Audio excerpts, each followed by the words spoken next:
Well, welcome to another session of Black History Conversations. This is Friday, the 15th of October. We're way into Black History Month in the UK, and we've certainly got an interesting session today.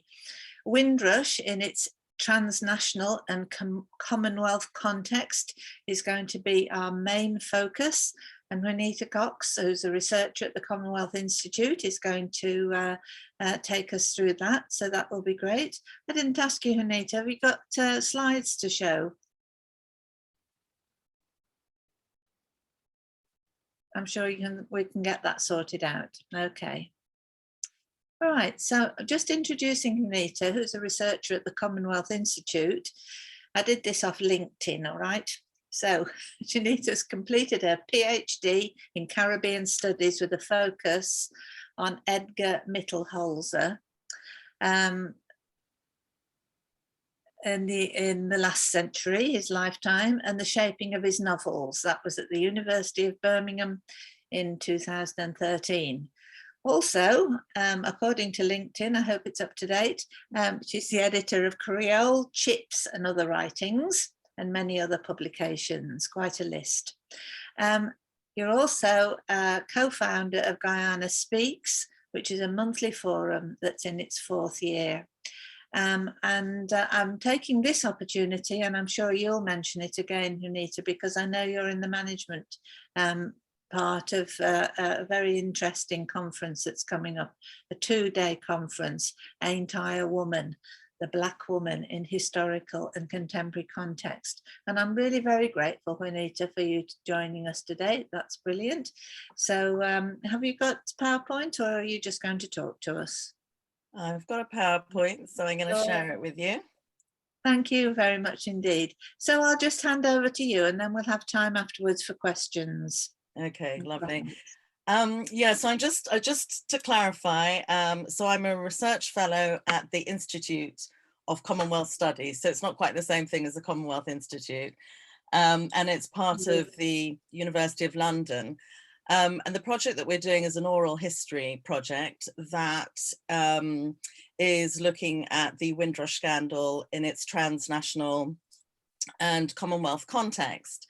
For today, though, I wasn't sure sort of how familiar people were with the different bits of legislation that led to the Windrush scandal, or indeed how familiar you were with the context of the Windrush generation.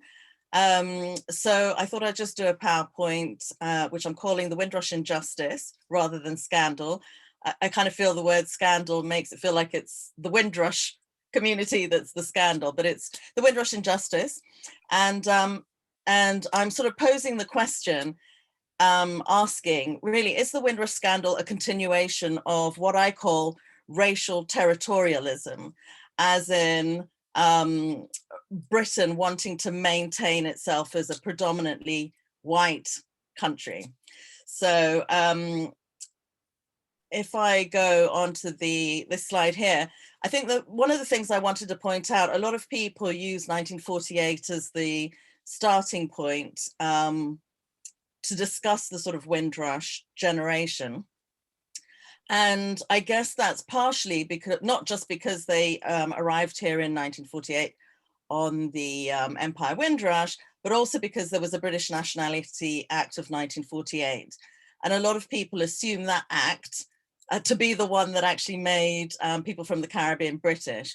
But in actual fact, anybody that was born within the empire on the territory of British Empire was automatically British, even long before this act. But I just thought I'd point out this act from 1948, which just reconfirms that British subjects relates to any person who's born in the UK or in one of its colonies.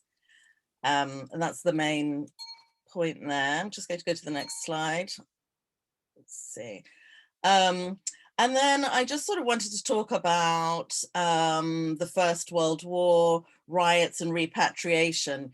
You know, the idea, what we found with the Windrush scandal is that people were being deported. And I think one of the things that our project is interested in looking at is the reality that there's just this really long history of either repatriation, deportation, you know, all sorts of different ways of or even preventing people from returning from travel abroad.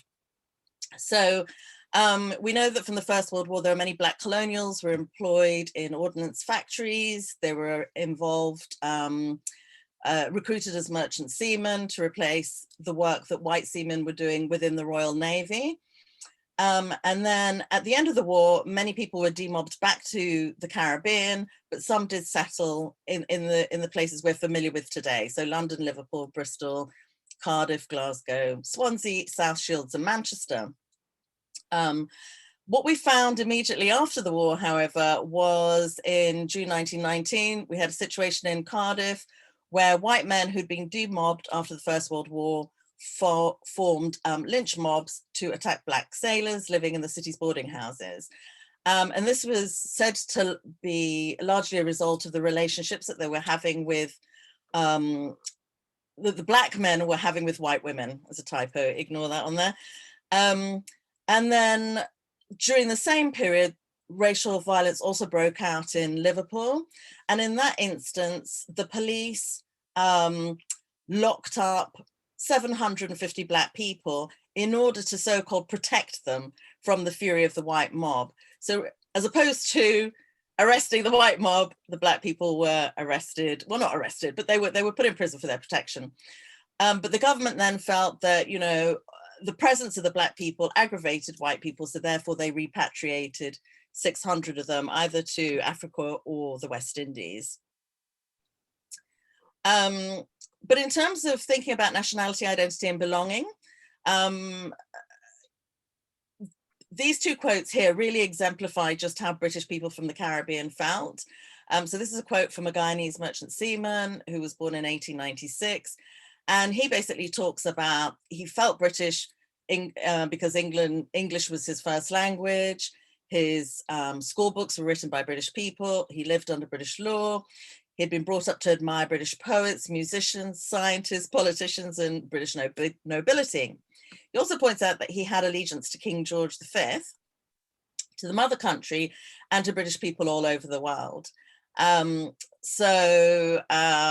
You know, when Britain declared war on Germany, he felt it was his responsibility to assist Britain. And just in case you're thinking people in Britain aren't saying the same thing, I just thought I'd provide a quote here by Lord Elibank, who says, "In every school in our colonies, the natives are taught, first of all, allegiance to the king, but secondly, and perhaps primarily, they are taught that they are British subjects and that they owe this allegiance." And so I just wanted to clarify here with the British Nationality Act 1948 that anyone who'd been born within the Commonwealth or within the colonies automatically became what was called a citizen of the UK and the colonies. And of course, there's no restrictions whatsoever for anyone who is a CUKC or Commonwealth citizen. Just to clarify, some places that weren't colonies like Canada and so forth were independent countries, but they still had automatic access as Commonwealth citizens. So then we have the Empire Windrush. We all know that arrived on the 22nd of June, 1948. But I wasn't sure how many people were aware of the concern within the government of the ship's imminent arrival. So we have the Labour Prime Minister at the time, Clement Attlee, discussing with other members of Parliament whether there was any possibility of actually diverting the ship to East Africa. And, you know, he's sort of suggesting they could be sent off to pick peanuts. And then he was advised by his ministers that, no, he couldn't do that. You know, we've got the Commonwealth Act coming into force and he'd just be seen as racist. The other thing I thought I would mention is the fact that when the Empire Windrush docked in Tilbury, it actually had 1,027 passengers. And I've seen in a lot of texts everywhere, even David Olusoga the other day mentioned the 492 people of West Indian background who came off the ship, and that figure's false. And so I just wanted to bring that up there. There were at least 802 passengers who gave the Caribbean as their last place of residence. Most of the people who returned on the ship were ex-service personnel who'd served in the Second World War and, having gone back to the Caribbean, hadn't been able to get any work.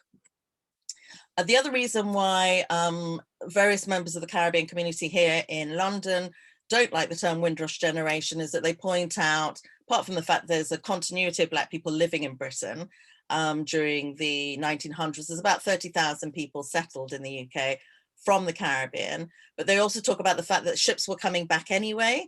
So we've got one ship that arrived back into Southampton in 1947 with 200 ex-service personnel who'd arrived back from the Caribbean on a steamship called the Almanzora.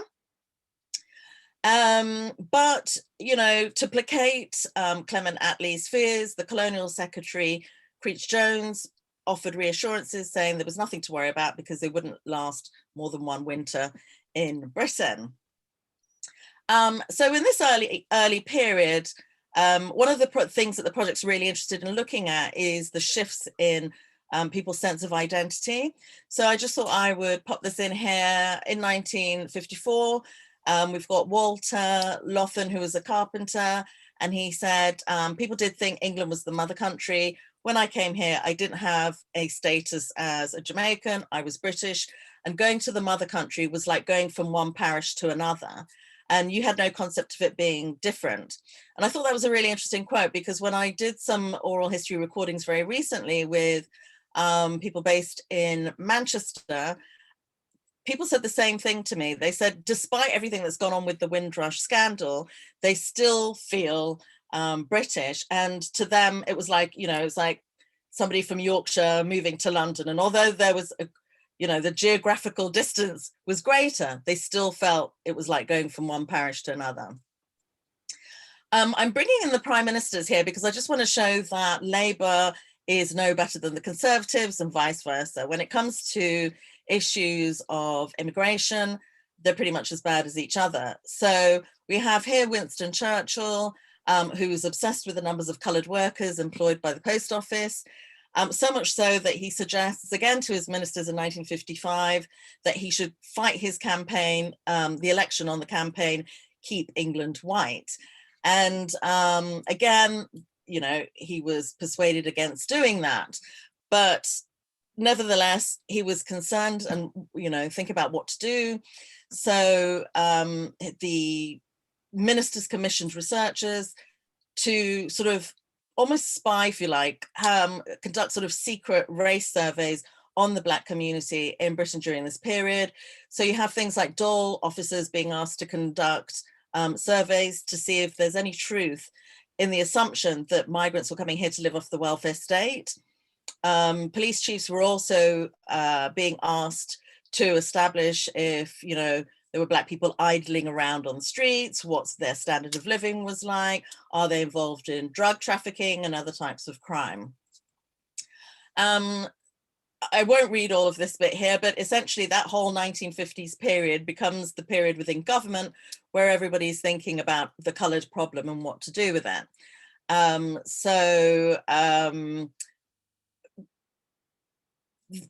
me trying to work out what the pertinent bits in this are.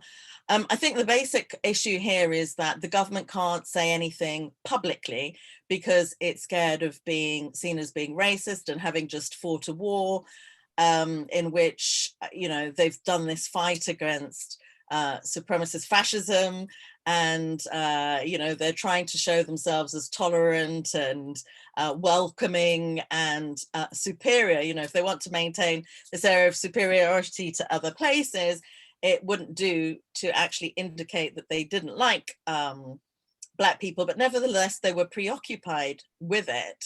And then so this becomes an excuse for them to start thinking about, is there any means of you know, legislative border control that would prohibit Black people from being able to enter the country?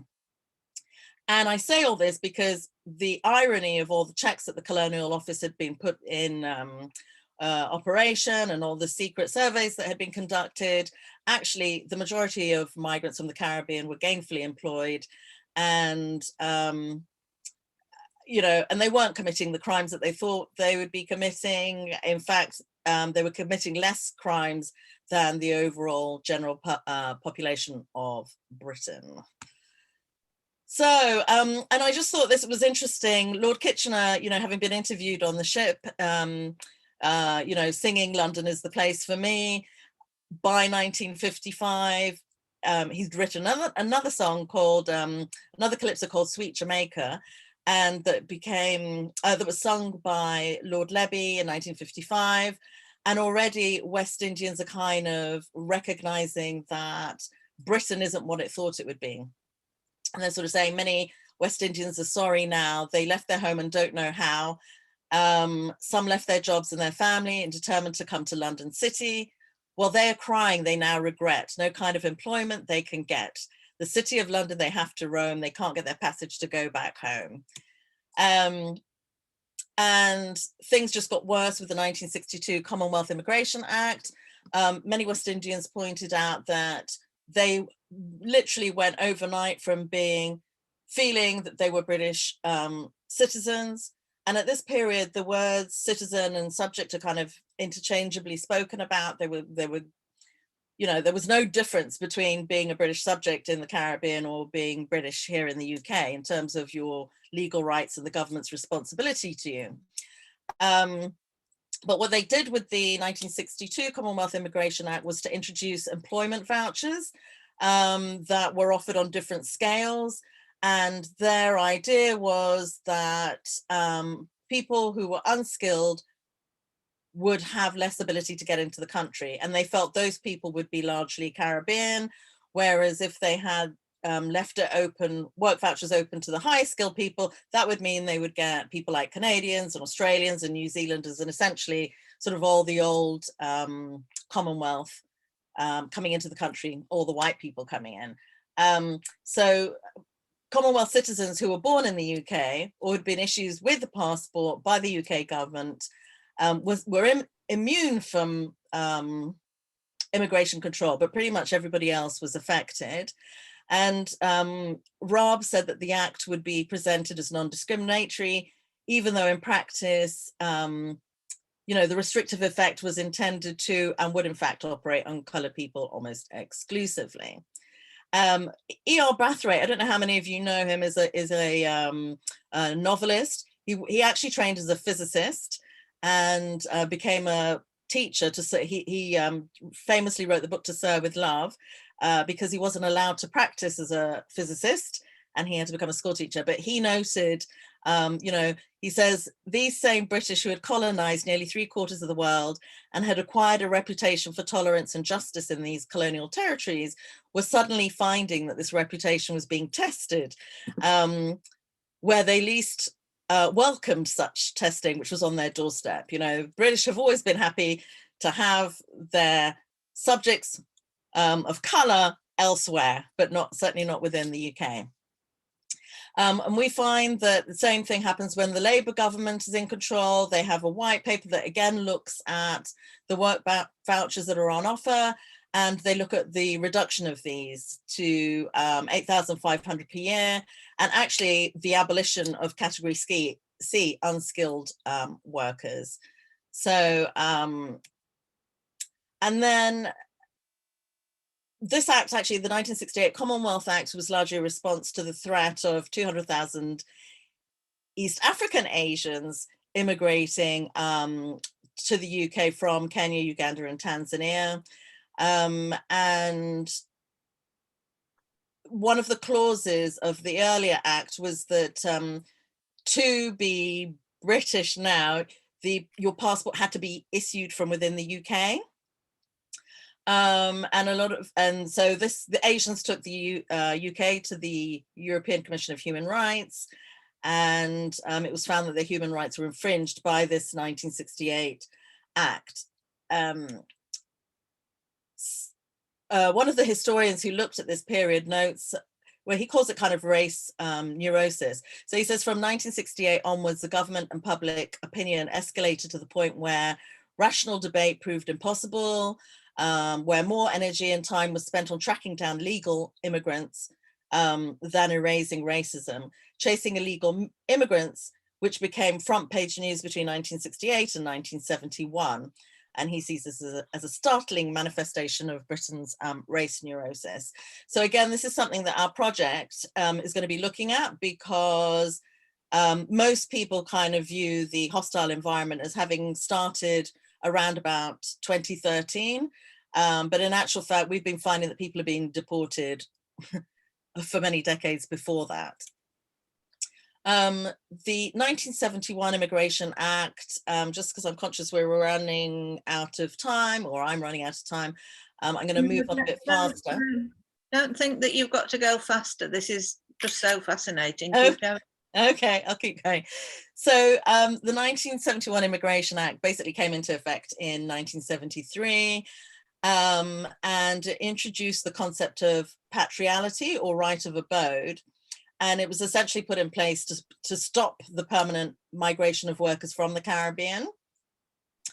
I think the most important thing to recognize about the 1971 Act is there's a clause in section 3(8) which says the burden of proof, well, it implies that the burden of proof to establish a claim of citizenship would fall on the individual rather than the state. So I'm just going to read that section. It says, when any question arises under this act, whether or not a person is a British citizen or otherwise has the right of abode, it shall lie on the person asserting it to prove that he is.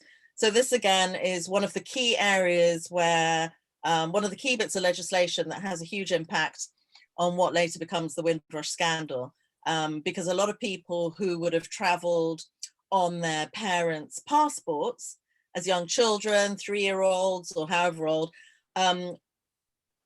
their only document was their parents' passport.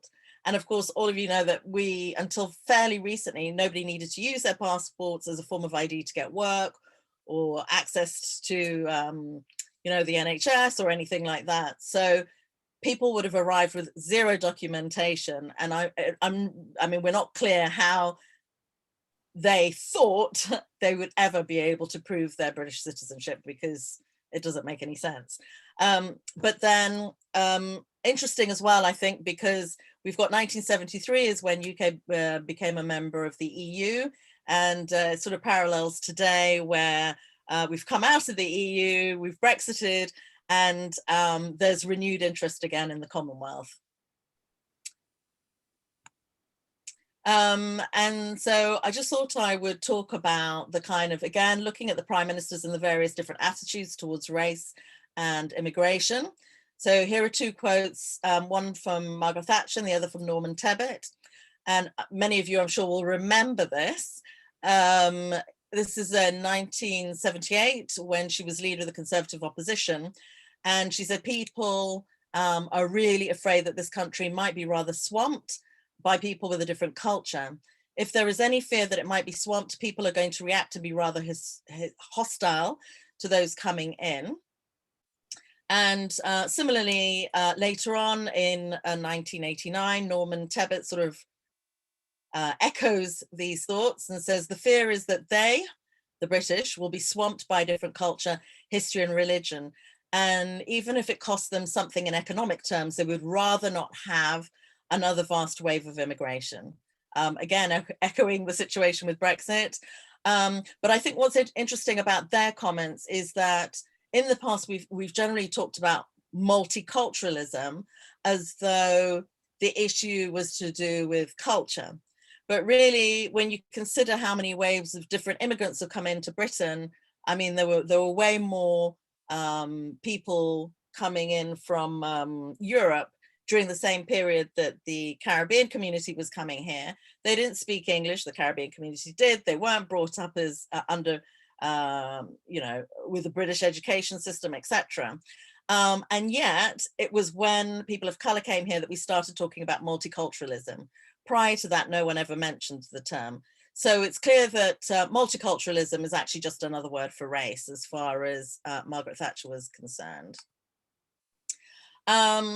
we have the 1981 British Nationality Act. Again, I'm not going to go through all of this, but this is really a very key act in that it creates what we know today as British citizenship. And British citizenship, as far as the 1981 Act goes, is to do with kith and kin. Essentially, it more or less dictates that the vast majority of people who can become British are people who have white ancestry. And I know that it says the other issue was that the British Nationality Act of 1981 required Commonwealth citizens who had settled in the UK to register to become British citizens. And although there's a sort of national drive to encourage this in the early 80s, the fact is that we've seen in the Windrush scandal, a lot of people failed to take steps to register. So it sort of suggests either that the government advertised this badly, and all the research I've done so far basically indicates that they kind of gave a few leaflets out to some of the community organizations, that it was a little bit maybe on TV, but part of the problem was at this stage, there are different cohorts of people who had different sort of feelings about it. Some West Indians at this point were really angry, and not surprisingly, because they had been British, they had arrived here in the 50s, they'd had their children here, and they were just furious that overnight they were being switched from being, having to register as British when they were already British. Oops, that's just letting me know I've gone to 20 minutes. But yes, the main thing here is that it switches. So as far as British law had always been up until this point, anybody who was born on British soil would be British. This act turns it into that you have to be related by blood. So the 1988 Immigration Act restricts rights of appeal against deportation. And I just mentioned this because this is the window by which a registration closes. So if you haven't registered that you're British by 1988, you aren't, you aren't considered British. You may have something like indefinite leave to remain, but the issue with indefinite leave to remain is that if you travel outside, like some of the people that I'd been interviewing as part of the oral history interviews would go out, maybe because their mother was ill, they might go to Jamaica to look after their mother. It could take them maybe 2-3 years before their mother, passed on from a serious illness. On returning to England, they would find they weren't allowed back in. So one of the other aspects of the project that we're looking at is actually the number of people who went on their Commonwealth CUCK passports or with indefinite leave to remain, or who'd been naturalized and went to the Caribbean believing that they would be able to come back and then weren't allowed back in. The 1997 Act I'm just mentioning because I think it still deals with appeals from people who've been deported. So if you're in the UK at this point and for whatever reason they've decided they're going to deport you, you still have powers to appeal it. This changes, as we'll see a bit later on. So the 2002 Act, again, I'm just mentioning this because I think it was interesting in terms of understanding why Shamima Begum was in the predicament of having her British citizenship taken away from her or deprived from her, is because this piece of legislation enables the government to deprive people of their citizenship so long as they're dual nationals. So you might get some people who hold a Jamaican passport. Actually, that's not a good example. A good example would be like Antigua, because Antigua, when Antigua became independent, Antiguans living in the UK automatically got dual nationality. So they were able to remain British, but also obtain Antiguan nationality. So that meant, therefore, under the 2002 Act, if they committed a crime or something like that, they could then be deported based on the fact that they had or just deprived of their citizenship. I think that the British have a thing that's called conducive to public good. So if the Secretary of State decides that your behavior isn't conducive to public good, they can decide to deport you. The 2006 Immigration, Asylum and Nationality Act appeared under Tony Blair, and this empowered, again, this just reinforces acts that have gone on earlier. The most important part of it, though, is it introduces civil penalties for employers who employ people who are subject to immigration control. So this is the point at which you need to have passports. You know, if you've applied for a job, you'll be asked by your employer to show your passport and indicate that you live here. Now, one of the things that happened with a lot of West Indians who arrived here was that they came, didn't have documentation, it wasn't required before. They then didn't have the money to register or naturalize because the fees were too prohibitive. They didn't have any plans to travel, which was really the only reason you'd need a passport, and so had never applied for it. And so what we found in a lot of the people that were affected by the Windrush scandal is that their woes begin as far back as 2005, 2006, and relate specifically to then being able to get work. So many of them start shifting and working. Those who hadn't regularized their status start working in the informal economy.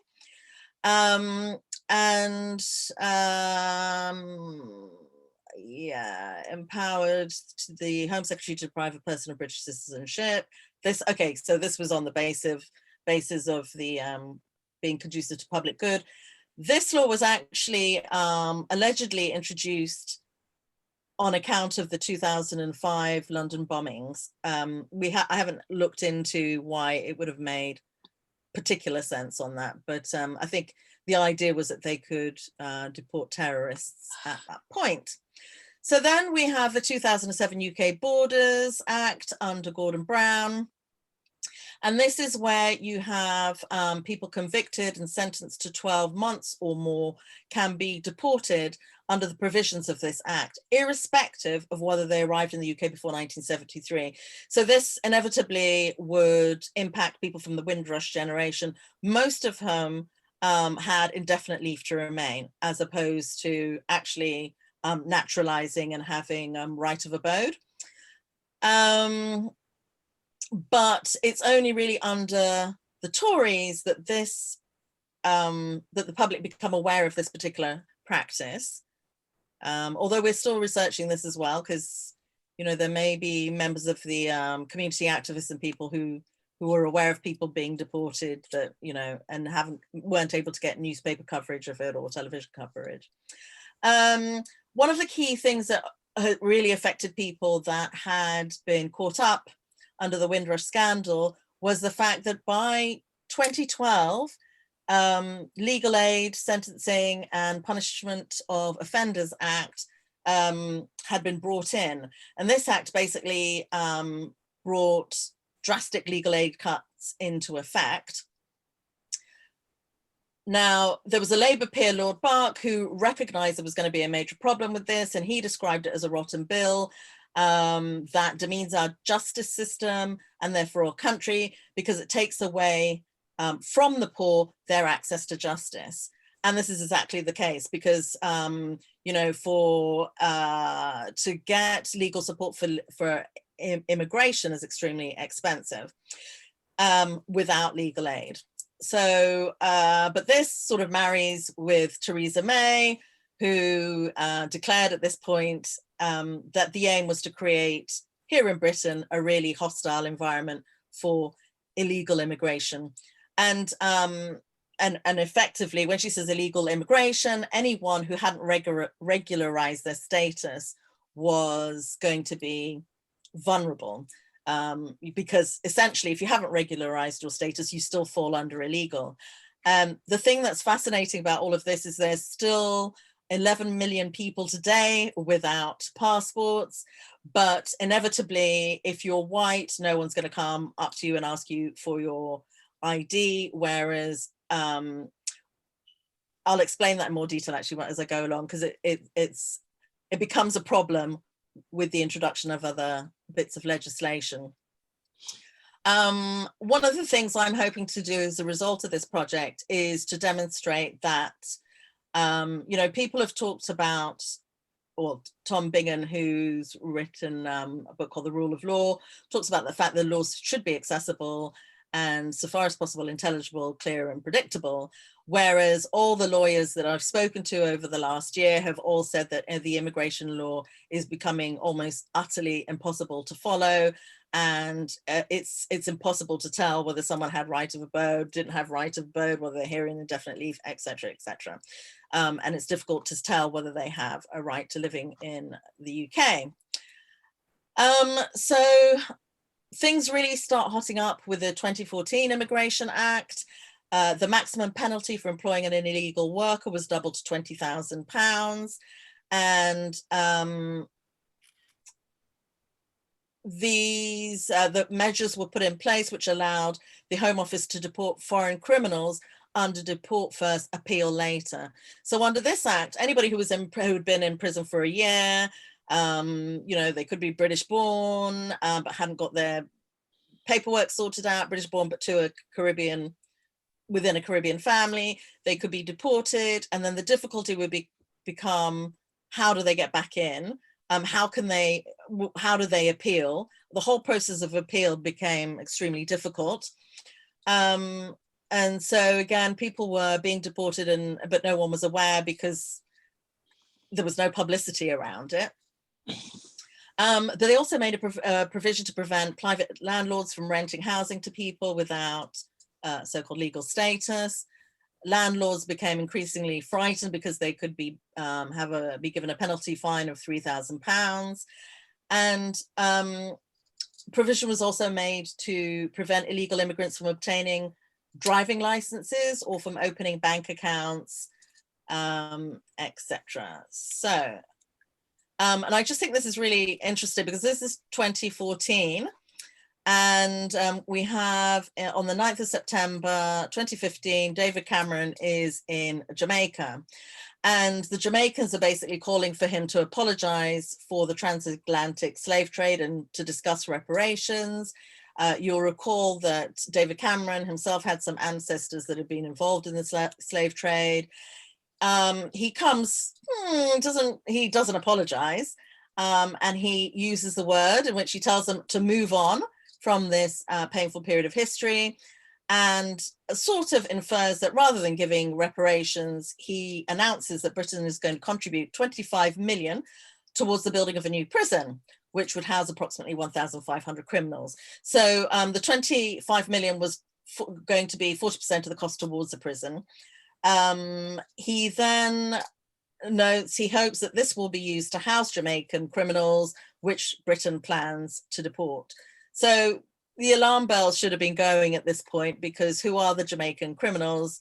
You know, are they actually illegal immigrants, or are they just young people who have been born and brought up here but had irregular status? So a lot of historians have now, criminologists, I should say, have now coined this term crimigration, because they've noticed that immigration is now very much linked to crime as a way of using leverage to get people out of the country. And I think this is a really important area to look at, and I'm hoping our project is going to focus on this, because the rise in, well, actually, I'll just read some of the statistics here. So sentencing, there was a research done by something called the Sentencing Council, which looked at statistics from Crown Court records between 2012 and 2015. And some of the statistics I've put in here. David Lammy, however, also spoke about the fact that BAME people make up 14% of the general population, but are actually 25% of the prison population. So something's very off there. 4 out of 10 young people in custody are from ethnic minorities. And this was a figure that had risen dramatically since 2007. There's no evidence that juries are biased against the BAME community, that no evidence that any evidence of this has been discovered so far. However, there is disparity in terms of sentencing. So BAME offenders convicted of drug offences are around 240% more likely to get a prison sentence than a white offender. And that figure I got from the Minister of Justice, the Ministry of Justice. BAME offenders are more likely than white offenders, however, to plead not guilty. And this, of course, means that they get their case tried by jury. And it may be that because white offenders who plead guilty end up getting sort of more lenient sentences. So, you know, we're not quite sure yet as to why the figures are so extreme, but it does strike me as extremely odd that the basis upon which you can deport people of color from this country is the fact that if you've got a sentence of longer than a year, then you can be deported. So there seems to be a link between the legislation and deportations. And of course, we can see that Black people are 8 times more likely to be stopped and searched by police officers than white people. I'm bringing in Sam King here because he came on the Empire Windrush, and he had been in the war, and he pointed out that actually the process he had to go through in order to arrive on the Empire Windrush in 1948 was to get papers to leave, and you had to get a justice of the peace to sign that you were a responsible citizen, and you had to get the police to sign the documentation to say you were not a troublemaker.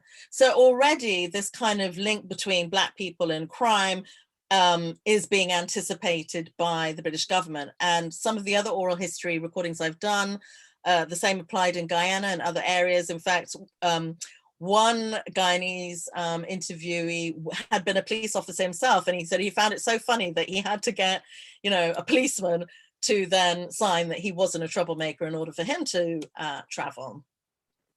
I'm going to skip that about the NHS, but essentially one of the things with the NHS is that if you haven't got a regularized status, you could be prevented from having care under the NHS. The other thing is that the NHS has been, as part of its remit, is required to notify border control if you don't have your paperwork. So you can go into the NHS, think everything's fine, and the next thing you know, you've got border control at your front door because the NHS have let them know that, you know, you weren't able to regularize, demonstrate that your status had been regularized. At the Tory party conference in 2016, Theresa May talked about if you believe you're a citizen of the world, you're a citizen of nowhere. You don't understand what citizenship means. And I just thought this was really interesting, again, because we're looking at this whole issue of identity and how are Black people meant to feel like they're an integral part of British society when Theresa May comes out with comments like that.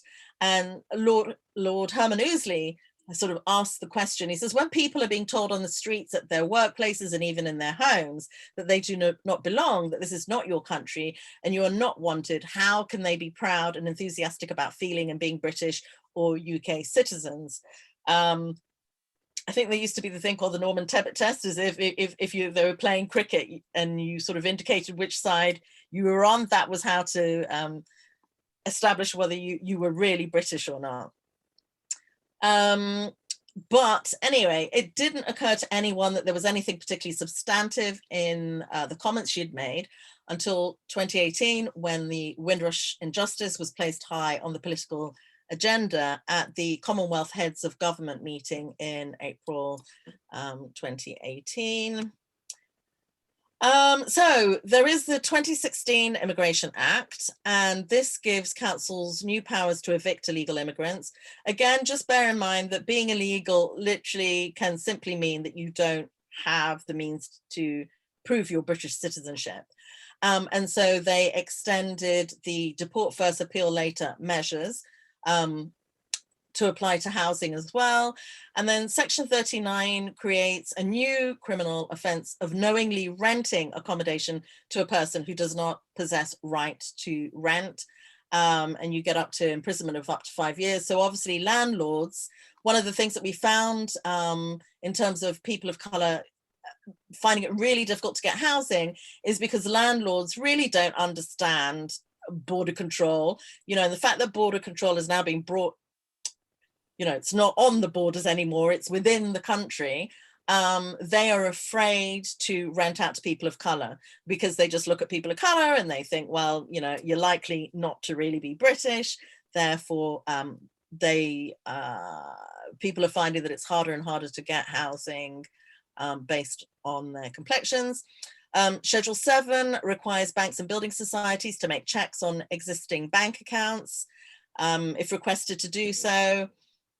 Again, this might be that the Border Control Agency suspects somebody isn't British, and they, you know, they can get involved and get the bank to check. They can have those banks actually closed down.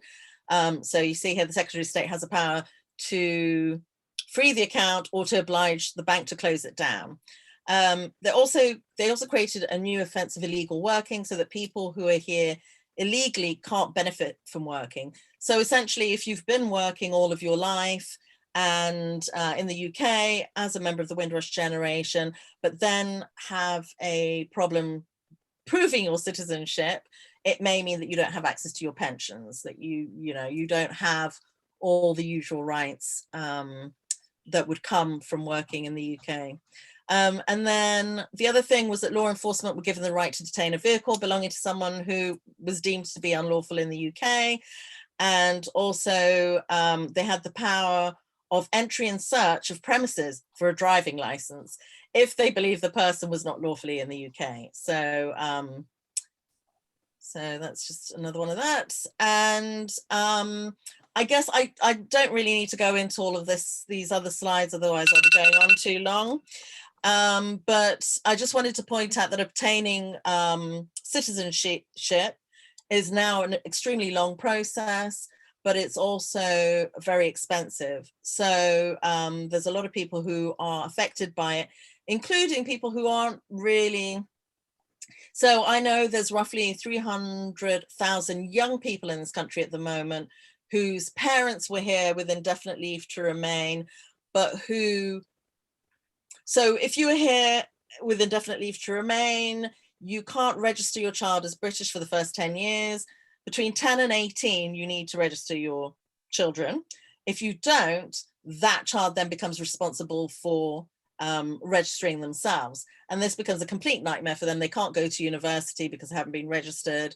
And again, it affects their work, and they can't get jobs. And then, so obviously they then can't afford to pay the fees.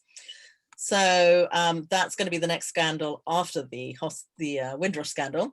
But does the hostile environment work? I was really interested in this, and somebody called Colin Yo's written a book called Welcome to Britain. And he has said that data between 2004 and 2016 suggests that there hasn't been an increase in either enforced or voluntary returns since the hostile environment was announced in 2012. So in other words, they're sort of detaining people there in the same way they always had done prior to 2004. Nothing on that score's really changed. It doesn't affect people leaving. It just means that people just become destitute and either fall into crime or, you know, become homeless. And the weird thing about it all is that the Home Office hasn't been doing any work to measure the effectiveness of the hostile environment practices. So that's pretty much that for now. So I'm going to stop sharing my screen. Have I stopped sharing it? Yes. Oh, yes, yes. There's a lot more, but I don't want to bore you too much. So thank you for listening. Well, thank you very much indeed. And I think we might well have a part 2 of this. So I'll open for any questions or points that anyone wants to make. Thank you, John.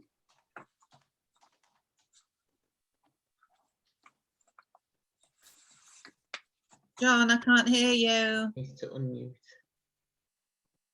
A couple of points from experience I've had.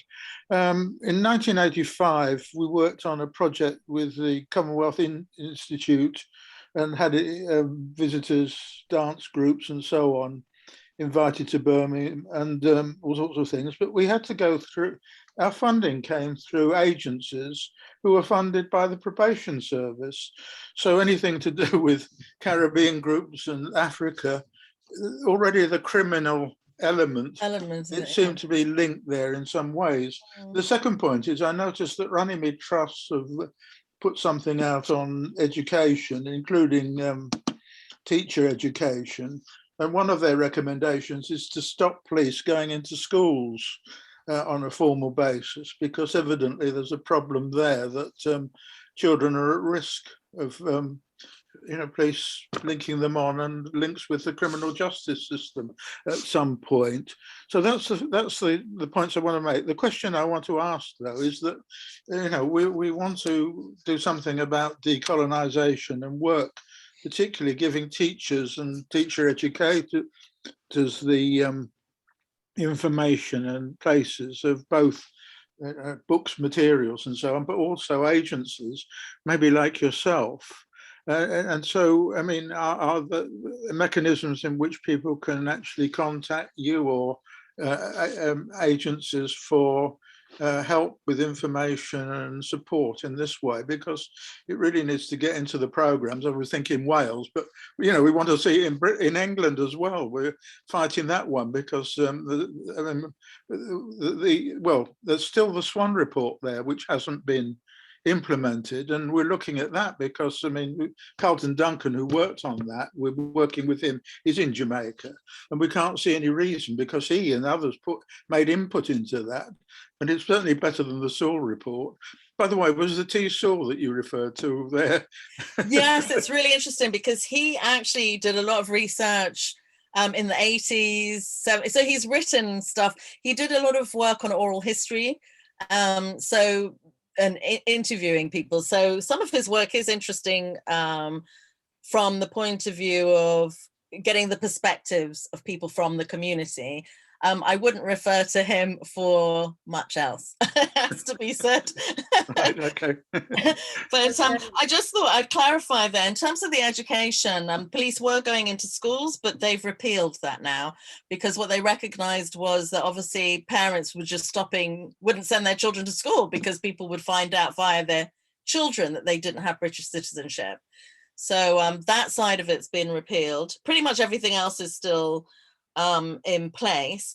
And the fascinating thing, I think, was when Theresa May first started talking about the hostile environment, was it David Cameron, I think, actually had mentioned that people could phone the border agency and report on their neighbours. So one of the really weird things is that the so-called intelligence that the border agency comes in, well, I don't know about it now, but certainly in the sort of 2010 period, for the first 5 years or so, most of the intelligence they had came from the general public, with members of the public phoning up going, oh, my neighbour looks a bit brown, it looks suspicious. They didn't know what status.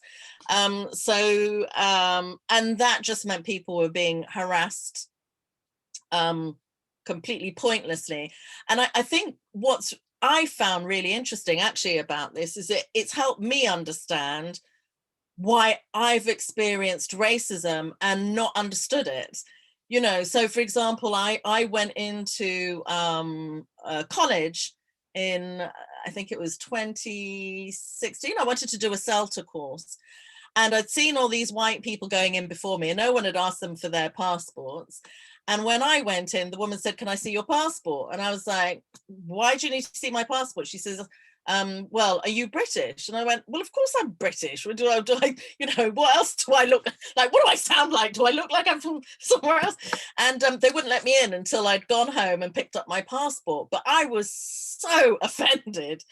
And then around the same time as well, I had remarried. And so I wanted to go to my GP and show them that I'd got a new passport with a new name on, and that I needed them to update my, I had my marriage certificate and I needed them to update my records. And they absolutely refused. And I actually had to go and get go to a notary and have them I had to get them to swear that that was my name, you know, and again, I felt like, you know, offended, but it's really interesting because the whole time, and my father as well, my father gave me a piece of paper to carry around with me all the time that explained why I was British. And it's like this whole A4 thing explaining. I used to be like, and as a child, I was like, why do I have to walk around with this stupid thing? But he was obviously afraid, following Margaret Thatcher's, you know, clearly anti-Black kind of pronouncements, that I might be deported. And in fact, it's true, because every single time I went through immigration, they would ask me, how did you get this British passport? You know, but I mean, my father's English and British and whatever, so and white, so that's how I got it. But they obviously assumed, you know, they wouldn't have known that, so there was always this question about that. And I mean, there was just so many examples, and and so I sort of understand a bit better now why white people don't understand why Black people, you know, you're not having the same experiences, because no one's stopping you because you're white. You know, you're not getting the same level of harassment that white people have, or, you know, that Black people have a lot of the time. So I thought that was interesting. And I thank you for mentioning about the 1985, your Commonwealth Institute being linked to probation, because, you know, I'll see if there's any kind of link. You know, I'm not sure why. It was the funding that we got from Birmingham to pay for it, yeah. not the institute, not Commonwealth Institute itself. Oh, I see. Okay, we as teachers got the funding to bring people up from the Commonwealth Institute. It will pay people even in Birmingham, Dance de l'Afrique in Birmingham, for example. Oh, interesting. So anything to do with Caribbean and African, that was a source of funding for it. Yeah. Right, Heather, Heather and Marcia. Heather, are you able to come in now? Yes, hello. I realized my second session, it starts a little later in the afternoon, so I've been greatly, you know, blessed to stay on the call this long. I just wanted to point out, in agreement with what John just said, our current funding in 2021 and last year, 2020, to be in schools, we've got through Police and Crime Commissioner and West Mercia Police, with a view to reducing crime and increasing community cohesion. So it hasn't changed very much. I wouldn't have the privilege of presenting Black History workshops in schools without the funding from the police. By the way, it hasn't changed too much since 1995, I think, John said, when he was doing that work. 85 this was, yeah. Okay, and in particular, just to thank our presenter, we actually chose our theme this year to be the Windrush generation. And of course, simplifying it so that it would be palatable for the young ones to receive and to understand. So it was just lovely to hear what we had researched ourselves being confirmed, elaborated on by our speaker. Thank you. Thank you so much, Heather. Marcia, would you like to make your comment next? Yes, and my following comment is based on the fact that this is an extension of this debate in terms of, you know, the whole Institute of the Commonwealth and how we celebrate the Commonwealth and we love the Commonwealth. Aren't we really being hypocritical? Because the Commonwealth for Britain is really the group of countries that were scavenged and raped of their raw resources, etc., etc. And that's what the Commonwealth really is. And people from the Commonwealth coming into this country faced massive hostility. And it's just made me realise, why do we actually celebrate the Commonwealth? Because it's the countries that were robbed, and then the people that came here thinking that this was the mother country faced hostility to the point where 50, 100 years on, they're still facing that level of hostility. Even myself, I'm questioning, why am I celebrating the Commonwealth or being part of it? That's really interesting. I think in terms of why ex-colonies joined the Commonwealth is because it put them on a level playing field, so they thought, with Britain.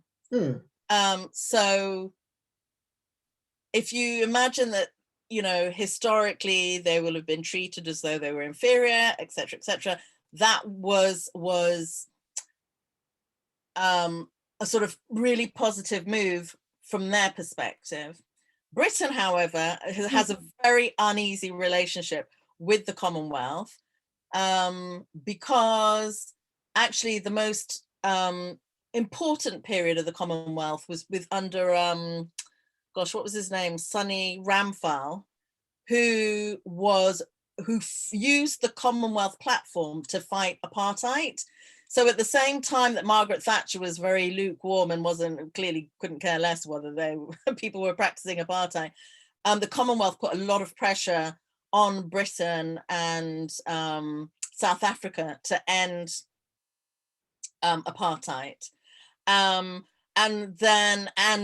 were tackling all sorts of issues to do with racism. So in fact, Britain's found it, in a sense, annoying because they're not playing the game the way they want to play it, which is about trade, you know, beneficial trade relationships, blah, blah, blah, that kind of stuff. And there's certainly a lot of discussion at the moment as to the relevance of the Commonwealth. In actual fact, the department that I work in, the Institute of Commonwealth Studies, was temporarily closed last year because what was the point of the Commonwealth anymore? In fact, if anybody's interested, somebody has written a book called The Empire's New Clothes, that's all about the Commonwealth and the pointlessness of it. And this is the guy who's the head of the Institute of Commonwealth Studies. So yeah, it's a really weird scenario, and we thought this department would actually be closed, but then Michael Rifkin came in, and there's been a sort of committee to see whether it should be retained or not, and it has been. It appears so far it's been retained on the strength of the project that I've been doing with the Windrush scandal, because we had to apply to the Arts and Humanities Research Council and got a large award to conduct this research. But whether the institute has a long-term, you know, I don't know. But certainly there's a lot of discussion around the point of the Commonwealth. Like, what is the point of it? Well, thank you very much indeed. I think that was a fascinating last point you made there, Marcia. Here in Australia, there's also questions about just what is this Commonwealth. And when we hosted the Commonwealth Games here in Australia some years ago now, they were also parodied with a Stolen Wealth Games, because that seemed to raise and you said. Exactly, and we're going through this kind of decolonizing the curriculum, thinking about decolonizing. We still got the royal family at the head of the Commonwealth, so the whole thing's very bizarre. Okay. Well, I think it's also really interesting, Heather, that you said that you know, you were focusing on Windrush during Black History Month. Also, the story of Caribbean immigration and achievements, no doubt, of folks who have settled here. And in South Wales, there is an exhibition, and there was a big project organised by Race Council Cymru about interviewing the Windrush generation. So if you haven't got a link with them, Juanita, I can give you a link there. Okay, so I think on that point, we'll wrap up this part of the Black History conversation today. And then we're going to record a second part, which is about what's going on at the moment during Black History Month in the UK. Okay, thanks very much, everybody. Thank you, especially Juanita. That was really brilliant.